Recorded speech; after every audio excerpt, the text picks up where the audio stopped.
سرورا شاہ کریما دستگیر اشرفا. شدید غم ہے کہ احساس غم نہیں، اتنا شدید غم ہے کہ احساس غم نہیں، کیسے کہوں کہ مجھ پہ تمہارا کرم نہیں. اتنا شدید غم ہے کہ احساس غم نہیں. مبارک بھائی، اتنا شدید غم ہے کہ احساس غم نہیں، کیسے کہوں کہ مجھ پہ تمہارا کرم نہیں. میں نے جمال یار نہ دیکھا تو کیا ہوا، ہر دم خیال یار ہے یہ بھی تو کم نہیں. میں نے جمال یار نہ دیکھا تو کیا ہوا، آؤ تم دا میں نے جمال یار نہ دیکھا تو کیا ہوا، ہر دم خیال یار ہے یہ بھی تو کم نہیں. اور مشائخین کی توجہ چاہتا ہوں کہ ایک گنہگار کی حضور کی رحمت پر بھروسہ دیکھیں، ایک عقیدت اور ایک عقیدہ دیکھیں کہ کس طرح تعلق ہے. کہ اتنا شدید غم ہے کہ احساس غم نہیں، کیسے کہوں کہ مجھ پہ تمہارا کرم نہیں. میں نے جمال یار نہ دیکھا تو کیا ہوا، ہر دم خیال یار ہے یہ بھی تو کم نہیں. اور سجدہ اسی کا نام ہے جب تم ہو سامنے، ایسی نماز کیا جو بروئے صنم. سجدہ اسی کا نام ہے جب تم ہو سامنے، ایسی نماز کیا جو بروئے صنم نہیں.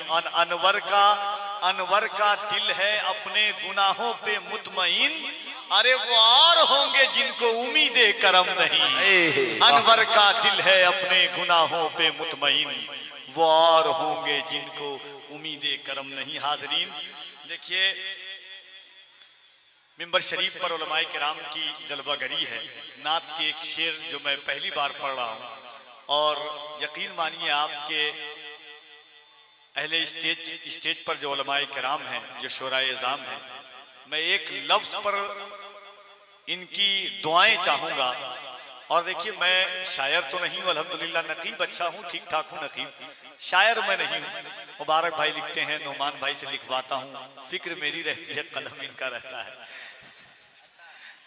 لیکن میں ایک 4 مصرع پڑھتا ہوں. میں نعت کا شعر دیکھیے گا. اگر اسٹیج پر علماء کرام تشریف رکھتے ہیں، میں ان کی دعائیں چاہتا ہوں، مگر کچھ رنگ دینا چاہتا ہوں. یہ پاک باز شخصیات ہیں، حضرت ثقلین فریدی صاحب قبلہ، حضرت سالک فریدی صاحب قبلہ، حضرت محبوب الہی خواجہ نظام الدین اولیاء. غور سے دعائیں چاہتا ہوں آپ کی. حضرت خواجہ نظام الدین اولیاء دوپلیہ ٹوپی پہنتے تھے کپڑے والی، چار پائی پر بیٹھے ہوئے تھے اور ٹوپی پہنے ہوئے تھے دوپلیہ کپڑے کی. دیوار سے ٹیک لگایا، ٹوپی ترچھی ہو گئی. خسرو زانو میں بیٹھے ہوئے تھے قدم کے پاس میں. دل چاہا، عشق نے انگڑائی لی، کہا خسرو، کہا جی حضور، ہر قوم راست راہے، دین وقب لگا ہے. ہم آرام ہوتے کہتے جی حضور بالکل سچ کہہ رہے ہیں. وہ خسرو تھے. آج کا مرید نہیں، مریض ہوتا ہے. جہاں دیکھا کہ 10 بار اگر چلے گئے، وہاں سے زیادہ مل رہا ہے تو وہیں گھس گئے. لیکن خسرو کا عقیدہ دیکھیں. حضرت امیر خسرو کہتے ہیں، جیسے محبوب الہی نے ایک مصرع کہا، خسرو ہر قوم راست راہے، دین وقب لگا ہے. خسرو ہر قوم کا ایک راستہ، ایک جہت، ایک منزل ہوتی ہے جو اس کو اس کے قبلے کی طرف لے جاتی ہے. مصرع ثانی حضرت امیر خسرو کہتے ہیں، حضور آپ نے کیا کہا، ہر قوم راست راہے، دین وقب لگا ہے، من قبلہ راست کردم بر سمت کج کو لاہے. راست کردم بر سمت کج کو لاہے. کہ حضور ہر انسان کا ایک قبلہ ہوتا ہے جو اسے اس کی منزل کی طرف لے جاتا ہے. میں نے اپنا قبلہ تو اس ترچھی ٹوپی والی کو بنایا ہے، یہ مجھے جس طرف چاہے لے کر کے چلا جائے. ہر قوم راست راہے، دین وقب لگا ہے، ہر قوم راست راہے، دین وقب لگا ہے، من قبلہ راست کردم بر سمت کج کو لاہے. یہ عشق ہے. اور سنیں، دیکھیں محبت کیا چیز کا نام ہے. محبت. حضرت محبوب الہی خواجہ نظام الدین اولیاء بیٹھے ہوئے ہیں. حضرت محبوب الہی ہے، شکایت آئی کہ حضور خسرو جب کوئی نیا کپڑا پہنتا ہے نا تو اس کا کپڑا جل جاتا ہے.